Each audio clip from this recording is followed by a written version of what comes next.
नमस्कार साथियों, गौरव ज्ञान धारा में आपका स्वागत है। आज की ये क्लास लाइव न होकर अपलोड है। कारण यह है कि विद्यार्थियों का समय बच सके और जल्दी से फटाफट रिवीजन हो सके।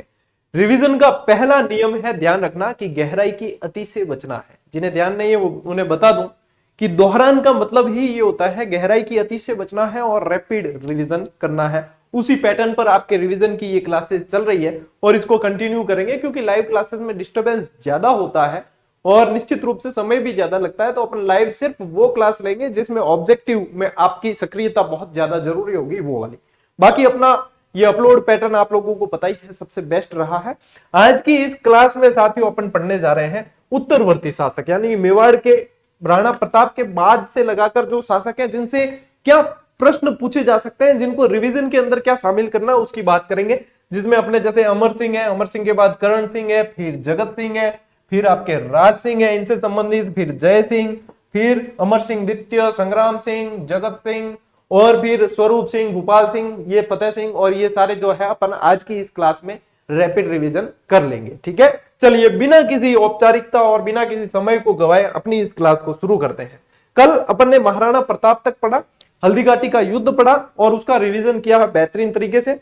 अब क्या हुआ कि महाराणा प्रताप प्रत्यंचा चढ़ाते हुए मृत्यु हो जाती है महाराणा प्रताप की। तो महाराणा प्रताप के बाद में उनके पुत्र अमर सिंह होते हैं, उनका राज्याभिषेक किया जाता है। यानी कि अब बागडोर आ गई अमर सिंह के पास। यहां पे अमर सिंह है, वहां पे वैसे तो इस समय जो है अकबर का ही शासन रहता है, तो अकबर प्रयास छोड़ता नहीं। अकबर वापस जो है फिर बाद में, अकबर के बाद में फिर जहांगीर आएगा। ठीक है, तो अमर सिंह को काबू में लेने के लिए या मेवाड़ को काबू में लेने के लिए भी प्रयास कुछ किए गए, जिनमें से यदि मैं आपको सबसे पहले बताऊं तो ध्यान रखना, अमर सिंह के समय जो प्रयास मुगलों की तरफ से किए गए उसमें एक ट्रिक याद रखनी है साथियों आपको, जो मैंने पहले कहीं पढ़ाया है इसी चैनल पे, उसमें बताई भी होगी। तो वो ट्रिक आपको ध्यान रखनी है, PMAK। देखो, एक तो आपने शिष्टमंडल की ट्रिक याद रखी थी जो महाराणा प्रताप के समय आपको बताई थी कि अकबर के क्या प्रयास रहे थे, JMBT, जमा भाटो, जो भी ट्रिक जैसे भी याद रही। यहां पे जो आपको ट्रिक याद रखनी है वो ये है PMAK। P से आ जाएगा आपके परवेज खान, परवेज खान। ठीक है, M से आ जाएगा महावत खान, महावत खान। ठीक है, A से आ जाएगा अब्दुल्ला खान, अब्दुल्ला खान, और K से आ जाएगा खुर्रम, खुर्रम। ठीक है, इस तरीके से ध्यान रखना है। इन्होंने ये प्रयास किए थे यहाँ पे 1605, 1608, 1611, 1613 इनके सन है, वो इस तरीके से रहेंगे। लिखने पड़ेंगे क्या मुझे कि आप लोग लिख लोगे? चलिए कोई बात नहीं। 1605, 1608, 1611 और 1613, 15 नहीं, 1613। ठीक है, इस तरीके से ये प्रयास कुछ रहे थे प्रारंभिक। उसके बाद में अपन आते हैं, अब सीधा ही अपन अमसा के पास चलते हैं, अमर सिंह जी। ठीक है, अमर सिंह जी का राज्याभिषेक 19 जनवरी 1597 को चावंड में किया गया। अब क्योंकि 19 जनवरी 1597 को ही स्वर्ग सिधार गए थे महाराणा प्रताप, तो तब इनका राज्याभिषेक हो गया। इनके काल में अकबर ने सलीम यानी कि जहांगीर को मेवाड़ पर आक्रमण के लिए भेजा था। जहांगीर ने 1613 ईस्वी में खुर्रम व खान खाना नामक 2 सेनापतियों को भेजा, जो सीधा ही इसका जिक्र यहाँ पे हो गया है। ठीक है, इन 2 सेनापतियों को यहाँ पे भेजा। इनको कत्ले आम और मेवाड़ के सारे खेतों को राख करने के आदेश दिए गए। अच्छा देखो, लाइव क्लास में क्या कि बहुत सारी मतलब उठापटक होती है, विद्यार्थी अपने अपने चीजें पूछते रहते हैं। उनको लगता है कि लाइव सर आए तो अभी मौका फायदा उठा लो, जबकि शिक्षक का फोकस रहता है सिर्फ कंटेंट पे। यदि आपका कमेंट पढ़ने बैठते हैं तो हम जो बताना होता है वो भूल जाते हैं। जैसे कि कल मैं एक चीज भूल गया बताना कि एक नीति थी जिसे कहा गया स्वयं भूमि ध्वंस की नीति, ध्वंस नीति। मेवाड़ में ये सबसे पहले अपनाने वाला शासक महाराणा प्रताप थे। ठीक है, सबसे पहले इसे किसने अपनाई? महाराणा प्रताप ने। इस नीति के अंतर्गत क्या होता था कि महाराणा प्रताप को जब ये लगा कि अब देखो अपने पास में कुछ भी मुगल आक्रमण करेंगे तो अपने पास में लिविंग फोर्ट है, ठीक है ना, लिविंग फोर्ट है अपने पास में चित्तौड़गढ़ का, तो 50,000 लोग अंदर निवास कर सकते हैं। तो काफी सारे लोगों को तो कहा कि आप पहाड़ी क्षेत्रों में, गिरवा में ऊपर चले जाइए, और काफी लोगों को अपने इसके अंदर, क्योंकि इसके अंदर चित्तौड़गढ़ फोर्ट में खेती बाड़ी सब कुछ होता है, पानी वगैरह सब कुछ है। फिर इन्होंने क्या किया कि आसपास जितने भी हरे खेत, हरे पेड़ सारे भी थे, उनको नष्ट कर दिया। यानी कि यदि यहाँ पे मुगलों की सेना डेरा डालती है तो उन्हें खाने पीने को कुछ भी नहीं मिलना चाहिए, यातायात के सारे रास्ते वगैरह उजाड़ दिए गए, सब कुछ। इसे कहा गया स्वयं भूमि ध्वंस की नीति, जो स्वयं भूमि विध्वंस की नीति भी कह सकते हो आप, ध्वंस की नीति भी कह सकते हो, जो महाराणा प्रताप ने सबसे पहले अपनाई। अब पीछे बचे क्या, आम ज्यादा होते हैं चित्तौड़गढ़ में, अब आम ज्यादा खाए तो टॉयलेट ज्यादा जाना पड़े, इस चक्कर में मुगलों हालत बहुत खराब हुई। हल्दी घाटी के युद्ध को चुनने के पीछे भी एक यही नीति थी कि इसको थर्मोपल्ली का युद्ध इसीलिए तो कहा गया क्योंकि एक तंग दर्रे में लड़ा गया है, खुले मैदान में लड़ने लायक सेना इतनी नहीं थी अपने प्रताप के पास, तो इसलिए उसे तंग दर्रे में लड़ा गया, हल्दी घाटी के दर्रे के अंदर। ठीक है ना, ये चीजें थोड़ी सी उसमें बाकी रह गई थी, तो ये ध्यान रखना। अब इन्होंने क्या किया, मुगलों की तरफ से ये जो आए, इनको कहकर भेजा कि कत्लेआम करना है और मेवाड़ के खेतों को नष्ट करना है। फिर वापस यही चीज इन्होंने यहां से करवाई कि कम से कम कैसे भी करके नुकसान पहुंचाना है, उनको मजबूर करना है संधि करने के लिए, अधीनता स्वीकार करने के लिए मजबूर करना है। ठीक है, इस आक्रमण से चिंतित मेवाड़ के सरदारों ने और अमर सिंह के बेटे ने, जो बेटे कौन थे, बेटे का नाम था कर्ण सिंह, कर्ण सिंह को समझाया, जिसके कारण कर्ण सिंह के कहने पर अमर सिंह ने 5 फरवरी 1615 को संधि की। यह आपको पूछा जाता है, क्या पूछा जाता है, मेवाड़ मुगल संधि, मेवाड़ मुगल संधि। यदि ये पूछे आपको कि मेवाड़ मुगल संधि किसके कहने पर की, मेवाड़ मुगल संधि किसके कहने पर की, तो कर्ण सिंह के कहने पर की। किसने की, तो अमर सिंह ने की। ठीक है, अमर सिंह ने। ये किस किस के बीच हुई, यदि ये पूछे तो ध्यान रखना,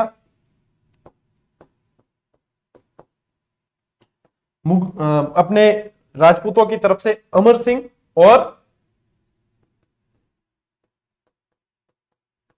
यहां से जहांगीर, इनके मध्य ये होती है। ठीक, यानी कि अधीनता स्वीकार करने वाला मेवाड़ का सबसे पहला शासक कौन हुआ, अमर सिंह।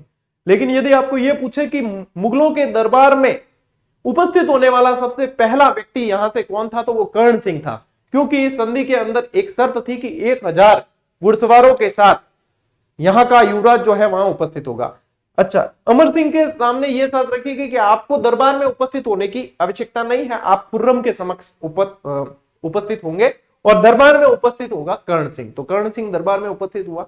चित्तौड़ का किला जो है वापस इनको सौंप दिया गया और ये सशर्त सौंपा गया कि आप इसका निर्माण वापस पुनर्निर्माण नहीं करेंगे, मरम्मत नहीं करेंगे, जिसको बाद में उल्लंघन भी किया गया और वापस संघर्ष होता है, ये इनके साथ में ये लगाया गया। ये कहा गया कि आपको वैवाहिक संबंध के लिए मजबूर नहीं किया जाएगा। किसने कहा, मुगलों ने कहा राजपूतों से कि आपको वैवाहिक संबंध के लिए मजबूर नहीं किया जाएगा। ये शर्तें इस तरीके से इस संधि में शर्तें हुई। तो मेवाड़ मुगल संधि जो है उसकी डेट भी आपको ध्यान रखनी है, कब है, 5 फरवरी 1615। यानी कि इतनी लंबी समय से जो स्वाधीनता चली आ रही थी वो अब यहां पे कहीं ना कहीं संधि। इससे अमर सिंह बहुत ज्यादा दुखी हुए और इसके बाद में कहते हैं कि कर्ण सिंह को ही राजकाज दे दिया और ये जो है जंगलों में चले गए। और उसके बाद 1620 के अंदर तो इनको मतलब ग्लानि बहुत ज्यादा हुई कि मैंने जो है अपने पुरखों को लजा दिया, इस तरीके से इनको ग्लानि हुई और इसके बाद में ये 1620 में अपने प्राण त्याग देते हैं। ठीक है, ये थोड़ा सा आप ध्यान रखेंगे। ठीक, देखो यदि आपको मैं बताऊं, एक और चीज बताऊं आपको, मेवाड़ मुगल संधि से संबंधित है, ध्यान रखना। यदि पूछ ले आपको तो अपन अभी क्या पढ़ रहे हैं, मेवाड़ मुगल संधि से संबंधित बातें पढ़ रहे हैं। ठीक है ना, मेवाड़ मुगल संधि। ठीक है, तो यहां पे अपन देखो, वैसे तो आपको पता ही है संधि किसके बीच हुई, ये मैंने बता दिया आपको। तो मेवाड़ और मुगल का थोड़ा सा अपन ध्यान रखें कि कौन कौन थे। मुगलों की तरफ से इनके सहयोगी में सिराजी और सुंदरदास थे। थोड़ा सा ध्यान रख लेना, बाकी ये तो मतलब कहा जाए तो एक तरीके से गहराई का सवाल है ना। और यहां से थे इनकी तरफ से शुभकर्ण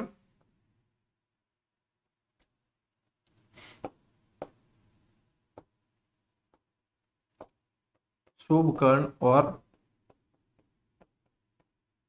हरिदास। ठीक है, शुभ हरि और सिर से सुंदर, ये इस तरीके से आपको याद रखना है।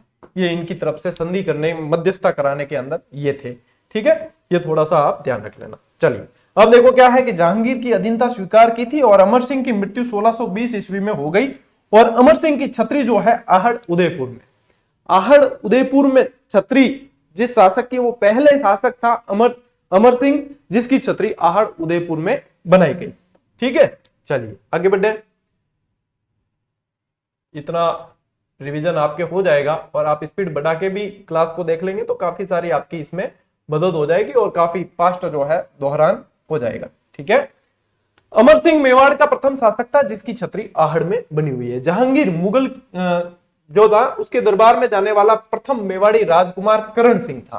प्रथम राजकुमार पूछा जाए तो करण सिंह, प्रथम संधिकर्ता पूछा जाए किसने अधीनता स्वीकार की तो वो अमर सिंह। ठीक है, और 19 फरवरी 1615 ईस्वी को ये गया था वहां।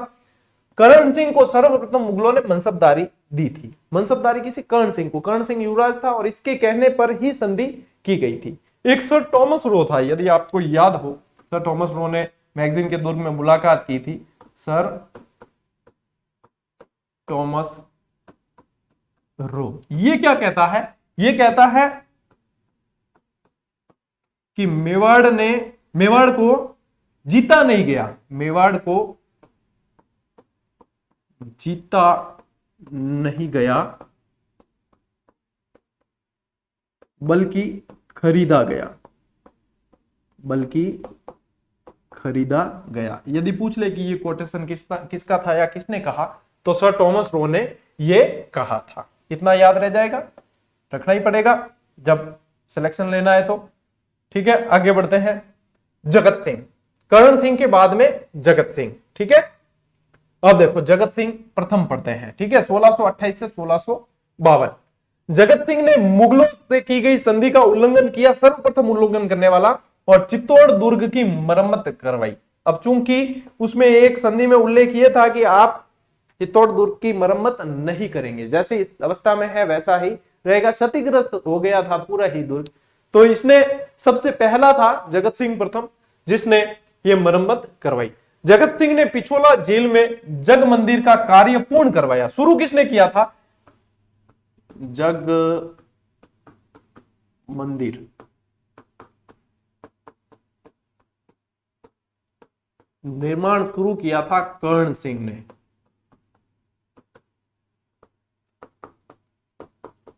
निर्माण पूरा करवाया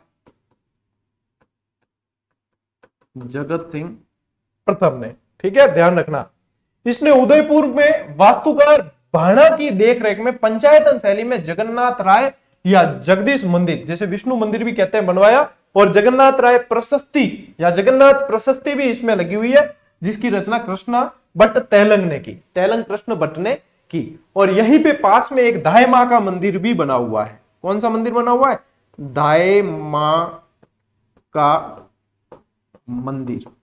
यदि इसमें आपको पूछे शासक, शासक ऑप्शन में शासकों के नाम है तो आपको ध्यान रखना है कि इसका उत्तर होगा जगत सिंह प्रथम। और यदि आपको दायमा पूछे तो नौजूबाई, दायमा पूछे तो नौजूबाई दायमा थी इनकी। ठीक है, और ये दायमा का मंदिर इन्हीं का है। दायमा से संबंधित बहुत सारे प्रश्न पूछे जाते हैं। ठीक है ना, चलिए इसमें आपके अब कुछ भी बाकी नहीं रहा है। चलिए अब बढ़ते हैं अपन आगे। अब आएंगे अपन पढ़ेंगे राज सिंह। तो एक रिवीजन की दृष्टि से आप लोगों के, मैं समझ रहा हूं जहां तक कि ग्रेड 3 का जो आप एग्जाम दे रहे हो उसके लिए ये लेवल बहुत बढ़िया है। कुछ एक्स्ट्रा जो भी बताना है वो मैं बता रहा हूं आपको। वन लाइनर के माध्यम से, टेस्ट सीरीज के माध्यम से सारा ही डेटा उपलब्ध करवा रखा है। तो ये एक अंतिम समय में कॉन्फिडेंस भी बढ़ जाए और रिवीजन भी हो जाए, ऐसा प्रयास आप लोगों के लिए किया जा रहा है। अब राज सिंह बहुत ज्यादा इंपॉर्टेंट है। यदि किसी ने सेकंड ग्रेड दिया तो उनके समय में राजपूत मुगल संबंध के अंदर भी राज सिंह पढ़ा है। ठीक है ना, तो बहुत इंपॉर्टेंट है। सबसे पहली लाइन, राज सिंह की उपाधि विजय काटकातु, विजय कटकातु या विजय काटकातु, और यह प्रश्न कई बार बना है और सबसे इंपॉर्टेंट प्रश्न है। विजय काटकातु की उपाधि किसने धारण की? राज सिंह ने धारण की। किसने धारण की? राज सिंह। राज सिंह और औरंगजेब के मध्य संघर्ष चलेगा। राज सिंह आया है तो ध्यान रखना कि औरंगजेब के मध्य संघर्ष चलेगा। इसने राजसमंद झील का निर्माण करवाया, ठीक है, जिसकी नींव घेवर माता ने रखी। और घेवर माता को किस नाम से जानते हैं? कुंवारी सती। घेवर माता को किस नाम से जानते हैं? कुंवारी सती के नाम से जानते हैं। जब राजसमंद झील का क्या कहते हैं, उद्घाटन कह दो आप, मुहूर्त कह दो, जब करवाया तो उसमें राजसमंद झील के मुहूर्त में 46,000 लोग शामिल थे। 46,000 लोग शामिल हुए और 1.5 करोड़ का खर्चा आया। 1.5 करोड़ खर्च आया उद्घाटन में। बोल लो क्या ठरका, ठीक है। ये राजसमंद झील से संबंधित, राजसमंद झील बनाई इन्होंने। और यहीं पे आपको पता है राज प्रशस्ति है, 25 काली पट्टी गांव पर सबसे बड़ी राज प्रशस्ति भी लगी हुई है, ठीक है। चलिए, इसका निर्माण इस झील के किनारे हुआ। इस झील का दक्षिणी भाग 9 चौकीपाल कहलाता है। यहाँ 25 शिलालेखों पर संस्कृत भाषा में रणछोड़ भट्ट तेलंग द्वारा मेवाड़ का इतिहास लिखा हुआ है, जिसे राज प्रशस्ति कहा जाता है, ठीक है। ये एशिया की सबसे बड़ी प्रशस्ति है। कितने एक एक लाइन के अंदर प्रश्न है और एक एक लाइन के अंदर रिवीजन है। राजसमंद झील के नाम पर ही राजसमंद जिले का नामकरण भी हुआ है। राजनगर बसाया था पहले यहाँ पे राजनगर, फिर राजसमंद झील के नाम पर ही राजसमंद जिले का नाम भी पड़ा, ठीक है। यह झील अकाल राहत कार्यों के लिए बनवाई गई थी और राज सिंह के समकालीन दिल्ली का शासक 1658 से 1707 ईस्वी तक औरंगजेब था। और बताऊं आपको क्या याद रखना है राज सिंह के अंदर? राज सिंह के अंदर आपको ध्यान रखना है, एक तो टीका दौड़ का आयोजन करना। एक तो विजय काट का तो याद रखोगे, टीका दौड़ का आयोजन करवाने वाला ये मेवाड़ का प्रथम शासक था। टीका दौड़ क्या होता है? एक तरह का शिकार होता है जिसके माध्यम से सीमा निर्धारण किया जाता है। क्या किया जाता है? सीमा निर्धारण किया जाता है, ठीक है। शिकार खेलने जाते हैं और वहां से इस टीका दौड़ के माध्यम से बहुत सारा धन एकत्र कर लिया राज सिंह जी ने। टीका दौड़ मतलब फिर देखो, जहां जहां तक राज्य की सीमा है वहां तो आसपास वाले जो है अपनी सुरक्षा और उसके लिए अधीनता स्वीकार करते, तो काफी सारा धन यहाँ पे इकट्ठा हो गया, ठीक है। एक तो ये ध्यान रखोगे टीका दौड़, एक विजय काट का तू, ठीक है, एक किशनगढ़ की राजकुमारी वाला किस्सा है वो आपको बताते हैं।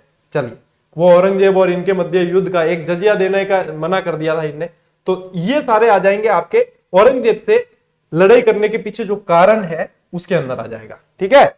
तो देखो, औरंगजेब से निम्न कारणों से मेवाड़ पर आक्रमण किया औरंगजेब ने। 1669 ईस्वी में मंदिर तोड़वाने के आदेश दे दिए थे। 1669 की इलाहाबाद की घोषणा थी इसकी औरंगजेब की, जिसमें औरंगजेब मतलब गैलो आदमी हो, ठीक है। संगीत नहीं बजाना है, ये जो है गहराई में डाल दो, वो डाल दो, और धर्म के तो बिल्कुल विरुद्ध था, चित्रकला के विरुद्ध था, सारी चीजें हैं, ठीक है ना। स्थापत्य भी इतना इंटरेस्ट नहीं लेता था, कट्टर था ये थोड़ा सा। तो इसने मना कर दिया बिल्कुल सब तरीके से, और हिंदुओं से जजिया लेना है वगैरह ये सारे वापस शुरू कर दिए। मंदिर तोड़वाने के आदेश दे दिए। तो आपको पता है कि अपने श्रीनाथ जी का मंदिर है, कांकरोली वाला मंदिर है, ये सारे इस दरमियान बने हैं, जिनको आश्रय दिया था उस समय राज सिंह जी ने। तो 1669 में मंदिर तोड़वाने के आदेश दिए। राज सिंह ने मंदिर बनवाए, जैसे अंबे माता का मंदिर, उदयपुर द्वारकाधीश का मंदिर, कांकरोली, सप्त ध्वजा। ये सप्त ध्वजा मंदिर जो है ना, ये नाथ द्वारा वाला ही है। नाथ द्वारा, जैसे सिंहाड़ के नाम से, पहले क्या है, पहले सिंहाड़ के नाम से जानते थे, सिंहाड़ पूर्व नाम, ठीक है। ये पूछ ले आपको सप्त ध्वजा वाला, तो ये यही है श्रीनाथ जी का मंदिर, सप्त ध्वजा नाथ द्वारा राजसमंद वाला। औरंगजेब ने 1679 के अंदर जजिया कर लगाया। जजिया यानी गैर मुस्लिम जो है, यानी कि सीधी सी बात है, हिंदू जो है उनसे धार्मिक कर जो लिया जाता था वो, ठीक है। तो ये इसका विरोध किया राज सिंह जी ने। औरंगजेब के विद्रोही मारवाड़ के दुर्गादास और अजित सिंह, यहां पे इस समय समकालीन थे ये दुर्गादास और अजित सिंह। दुर्गादास राठौड़ अजित सिंह के संरक्षक थे। अणियाबिंद मोती वगैरह आपको सब बताया हुआ है। शिप्रा नदी के तट पर उज्जैन में इनकी मृत्यु हुई, ये सारी चीज बताई। उस समय ये भी संघर्षरत थे। इनको आश्रय दिया राज सिंह जी ने, और राज सिंह जी ने अजित सिंह के मतलब भरण पोषण के लिए केलवा की जागीर भी दी। केलवा की जागीर, ये पूछा जाता है, केलवा की जागीर भी दी थी। तो राज सिंह जी ने इन्हें शरण दी। किशनगढ़ के रूप सिंह की पुत्री चारुमती, पुत्री किसकी है? रूप सिंह की। बहुत रूपवती थी चारुमती। अब चारुमती का विवाह जो है वो तय कर दिया औरंगजेब से। चारुमती जो है फटाक मोबाइल कार्डियो व्हाट्सएप की सुविधा था ध्यान है, तुरंत ही पहुंच जाया करे, सीधा सीधा मैसेज पहुंचा दिया किसके पास, राज सिंह जी के पास। राज सिंह जी के पास क्या मैसेज पहुंचाया, वो हंसिनी बगुले वाला कुछ लिखकर भेजा कि एक हंसिनी को बगुले का साथ करना पड़ेगा, ऐसी नौबत आ चुकी है, मैं तो हंसिनी हूं और मैं हंस का ही साथ करूंगी, आप जैसे तैसे मुझे यहां से निकालें। और ये संदेश पहुंचा दिया। तो फिर चारुमती जो है उसका हरण कर लेते हैं राज सिंह जी, और राज सिंह जी इससे विवाह कर लेते हैं। औरंगजेब यहाँ पे बहुत क्रोधित होता है और औरंगजेब को लगता है कि अब राज सिंह जी को सबक सिखाना पड़ेगा। तो राजकुमारी का नाम ध्यान रखना, चारुमती रूप सिंह जी की पुत्री थी, ठीक है, किशनगढ़ की राजकुमारी थी। तो इनके मध्य संघर्ष का कारण आप कह सकते हो कि ये रहा, ठीक है। उसने राज सिंह से हिंदू धर्म की रक्षा करने का आग्रह किया, तो राज सिंह ने चारुमती से शादी कर ली, जिसे क्रोधित होकर औरंगजेब ने मेवाड़ पर आक्रमण किया। यह तत्कालीन कारण कह सकते हो। तो राजकुमारियों से तो संबंधित बहुत सारे आगे झगड़े हुए हैं, इतिहास तो आधा तो इन्हीं विवाह संबंधों के कारण ही बना है। औरंगजेब ने अपने बेटे शहजादा अकबर के नेतृत्व में मेवाड़ पर सेना भेजी, ठीक है। इनके समय में ये चीजें होती है। तो यहां तक राज सिंह जी तक अपन ये पढ़ चुके, ठीक है। आगे बढ़ते हैं। जय सिंह जी के समय कोई ज्यादा पढ़ने लायक नहीं है। एक तो जयसमंद झील है, राज्याभिषेक इनका कुर्जा या कुरज गांव राजसमंद में 1680 में हुआ। जय सिंह ने 1681 में औरंगजेब की फिर से अधीनता स्वीकार की। तो ये एक अलग थोड़ा सा फैक्ट है। और गोमती नदी को रोककर जयसमंद झील का निर्माण करवाया। और एक बात याद रखना, जयसमंद झील के समय इन्होंने तुलादान किया। तुलादान क्या होता है, एक तरफ तराजू होता है, तो एक तरफ जो है सोना रखा जाता है, एक तरफ खुद बैठते हैं और उसको फिर दान करवा देते हैं सभी लोगों के अंदर। तो इन्होंने तुलादान भी करवाया। जय सिंह जी के अंदर सिर्फ इतना सा आपको ध्यान रखना है। अब बढ़ते हैं अपन अमर सिंह जी। यहाँ पे थोड़ी समझने वाली चीजें आएगी। अमर सिंह द्वितीय, अमर सिंह प्रथम तो पढ़ लिया, महाराणा प्रताप के पुत्र थे, ठीक है। अमर सिंह प्रथम अपन पढ़ चुके। अब अमर सिंह द्वितीय, मेवाड़ के शासक अमर सिंह द्वितीय आमेर के शासक सवाई जय सिंह तथा मारवाड़ के अजित सिंह के मध्य देबारी समझौता हुआ। अब समझना देबारी समझौता क्या है, ठीक है।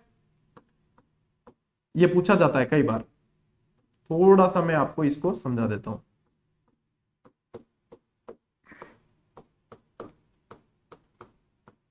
देबारी समझौता, ठीक है। सबसे पहले तो ध्यान रखना ये हुआ 1708 में हुआ। देबारी समझौता किस किस के मध्य हुआ, एक तो अमर सिंह द्वितीय है, देखो अमर सिंह द्वितीय, इनकी पुत्री थी चंद्रकुवरी,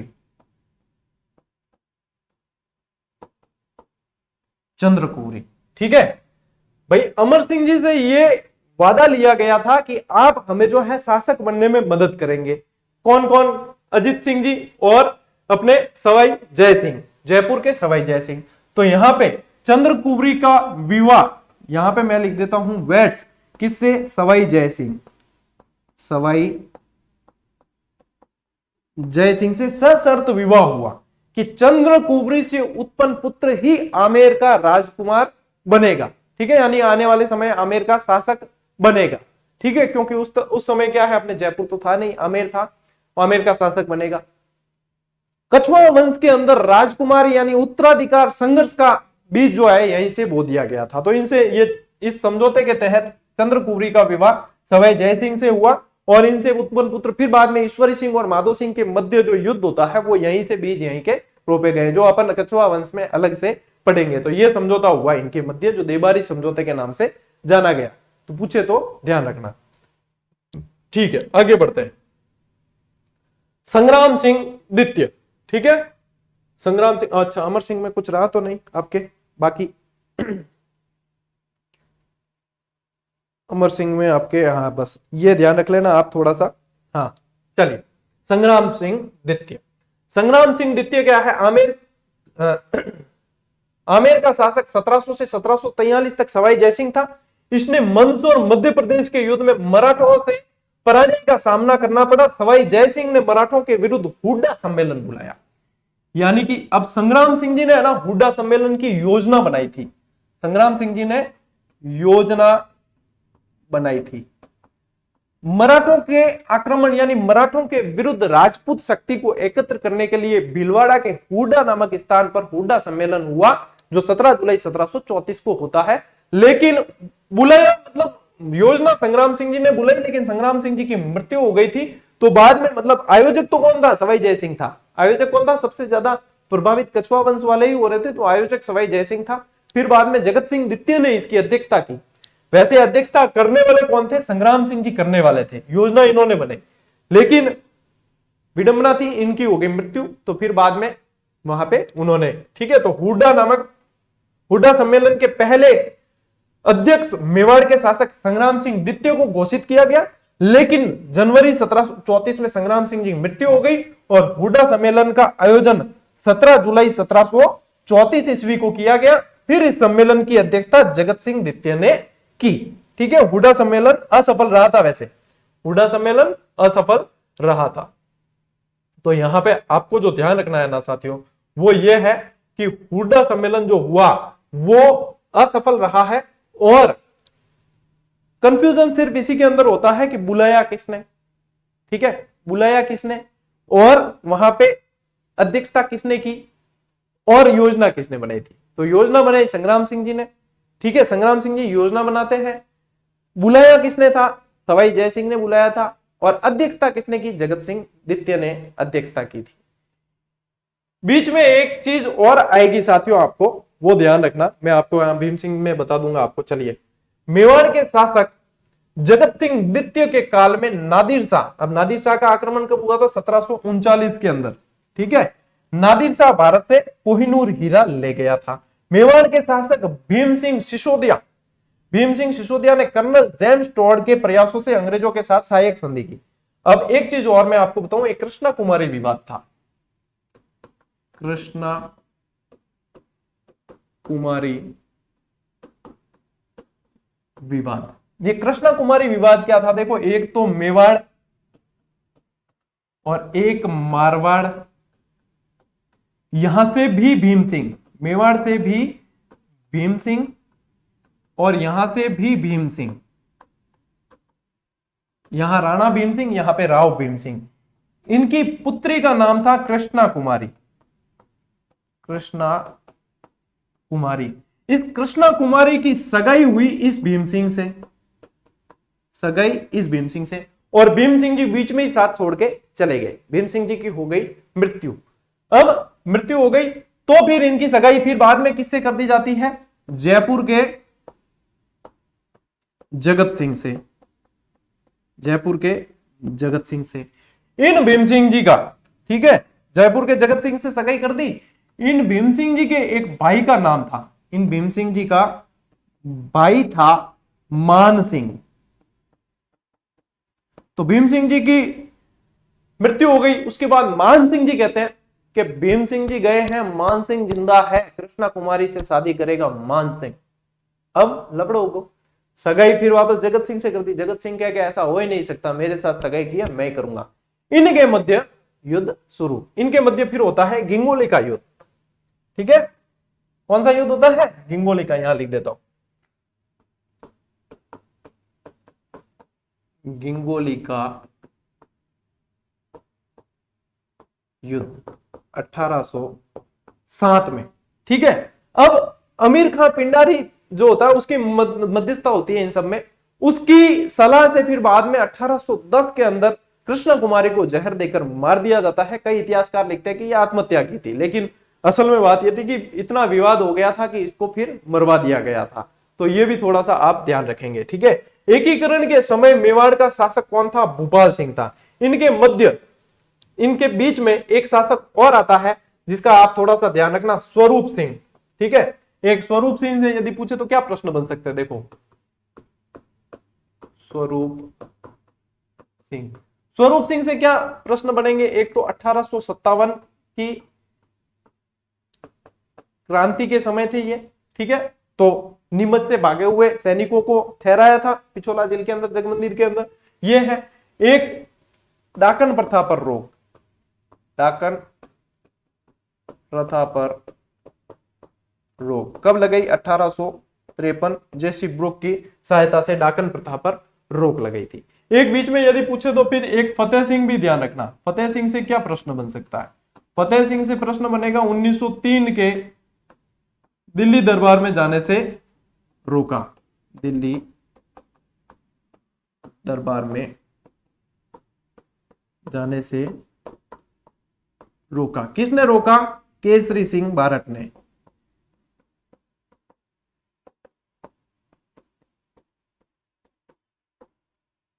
ठीक है ना?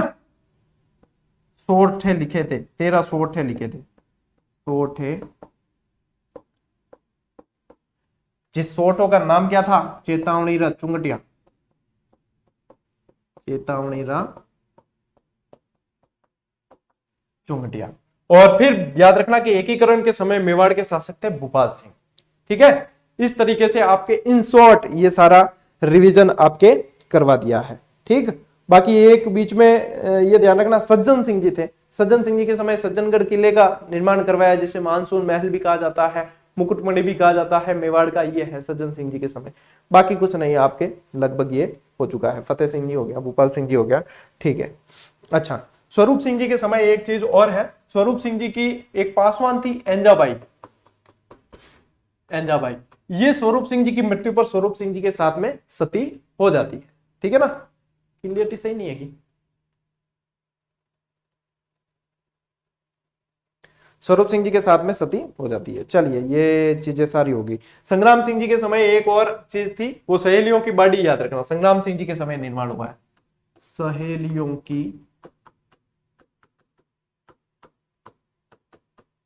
बाड़ी। ये संग्राम सिंह जी के समय ही निर्माण सहेलियों की बाड़ी का करवाया गया। ठीक, ये हो गया आपके मेवाड़ का इन शॉर्ट फटाफट रिवीजन। तो अब आप लोगों के लिए बहुत आसान हो गया है इसे पढ़ना, याद रखना ये सारी। अब विस्तृत इतिहास है ना, वो कभी बाद में शांति से पढ़ेंगे, क्योंकि यदि मेवाड़ ही पढ़ने जाए तो अपने कम से कम 15-20 दिन लग जाते हैं। एक एक चीज को ढंग से पढ़ें, स्टोरी को समझें, मैं समझाऊं, फिर वापस आपको समझ में भी आए। तो इस तरीके से कभी समय हुआ तो मैं राजस्थान का इतिहास बहुत इत्मीनान से और व्यवस्थित तरीके से आपको करवाऊंगा जरूर। लेकिन अभी जो है अपन समय की नजाकत को देखते हुए ही आगे बढ़ेंगे। तो अब आगे एक बार पहले मैं सोच रहा हूं कि आपके यही फटाफट इतिहास अपना, क्योंकि सेक्शन एक बाकी रह गया था, अब इसके बाद में अपन मारवाड़ लेंगे और इस तरीके से एक बार अपन इसको करें फटाफट। उसके बाद में आपके ऑब्जेक्टिव क्लासें ही चलाएं। लास्ट में 5-7 दिन 10 दिन जितने बचेंगे अपने पास में, वो आपके ऑब्जेक्टिव में डेली रिवीजन करवाने की कोशिश करूंगा।